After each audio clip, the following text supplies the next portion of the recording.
Principal of superposition क्या कहता है? जब अपन कह रहे कि एक या दो या दो से ज्यादा वेव्स आपस में सुपर इम्पोज होती हैं, तो उनका रिजल्टेंट डिस्प्लेसमेंट सभी के इंडिविजुअल डिस्प्लेसमेंट के वेक्टर सम के इक्वल होगा। तो अगर हम प्रिंसिपल ऑफ सुपरपोजिशन यहाँ पे फर्स्ट देखें, principle of superposition,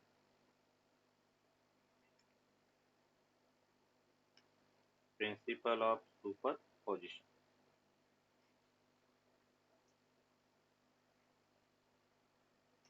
and principle of superposition में अपन कहेंगे when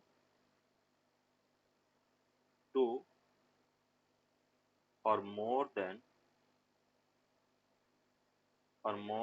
two waves are superimposed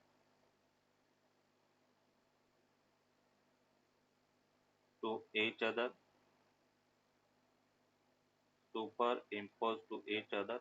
then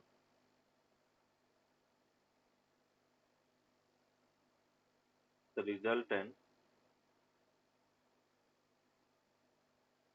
displacement resultant displacement will be equal to the sum of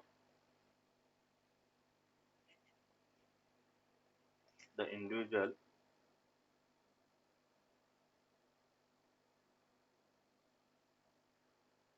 displacement. Resultant displacement is equal to the sum of individual displacement. That means हम ये कह रहे हैं कि let y1, y2 up to yn are the displacement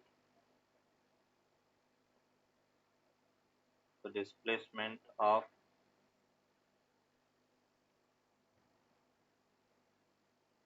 an equation y1 y2 up to the yn are the displacement of n waves respectively,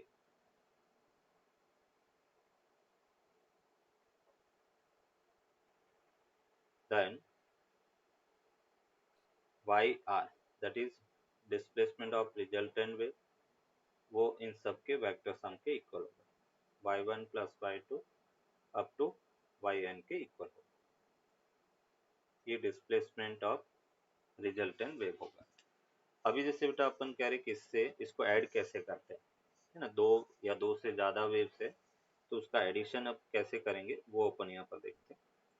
जैसे y1 equals to अपने पास है a1 sine के एक्स माइनस ओमेगा टी के equal, y2 equals to a2 sine, ये हमने लिखा के x minus omega t plus five के इक्वल, ये y2, ये इक्वेशन 1 हो गया और ये इक्वेशन 2 हो गया। a1 साइन के एक्स माइनस ओमेगा टी और a2 साइन के x minus omega t plus 5 हो गया।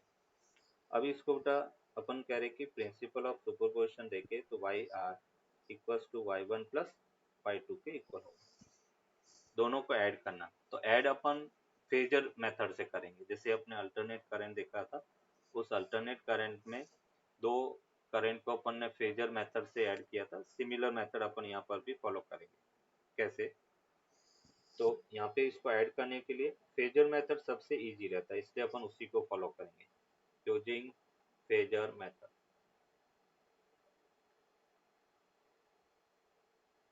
तो ये जैसे बेटा अपन कह रहे कि y एक्सिस या x एक्सिस हो गया, हमें क्या करना है कि के एक्स माइनस ओमेगा टी को एज ए रेफरेंस लेके चलना है। तो मैं यहाँ पर के एक्स माइनस ओमेगा टी वाली जो वेव है उसको मैंने एज ए रेफरेंस ले लिया, और दूसरी जो वेव है तो ये एम्पलीट्यूड कितना मिला, ये एम्पलीट्यूड a1 है, और दूसरा इसके साथ में फाइव का फेज एंगल है, तो फाइव फेज एंगल पर एज ए वेक्टर की तरह बेटा दोनों को ट्रीट करना है। ये a2 हो गया और दोनों के बीच का एंगल 5 हो गया, और अपन कह रहे कि अगर रिजल्टेंट फाइंड करना है तो ये इसका रिजल्टेंट होगा। ये रिजल्टेंट एम्पलीट्यूड ए आर होगा। इस टाइप से अपन इसको ऐड करेंगे। और ऐड करने का तरीका वही जो अपन ट्राइंगल लॉ लगाते थे बेटा। तो हम ये कह सकते हैं कि यहाँ पर जो रिजल्टेंट एम्पलीट्यूड है वो किसके इक्वल होगा। तो वेक्टर सम में अपन देखते थे a1 square plus a2 square plus 2 a1 a2 cos phi के इक्वल होगा। ये रिजल्टेंट इस टाइप से बेटा अपन ने इसको वेक्टर ट्राइंगल में ड्रॉ कन्वर्ट करके ए आर की वैल्यू अपन फाइंड करेंगे। दूसरा बेटा अपन कह रहे कि अगर इसकी डायरेक्शन फाइंड करना, डायरेक्शन मतलब रिजल्टेंट वेव वो फर्स्ट के साथ में कितना एंगल बनाएगी, तो वो एंगल अपन tan अल्फा से फाइंड कर सकते हैं। और tan अल्फा क्या होता है, परपेंडिकुलर। ये परपेंडिकुलर हो गया इसका बेटा a2 sin फाई, ये a2 cos फाई के इक्वल होगा। तो tan अल्फा को अपने लिखा a2 sin phi upon a1 plus a2 cos phi के इक्वल होगा। तो अल्फा इक्वल टू हम लिख सकते हैं tan इनवर्स, ये अपने पास a2 sin phi upon a1 plus a2 cos phi के इक्वल, ये अल्फा की वैल्यू।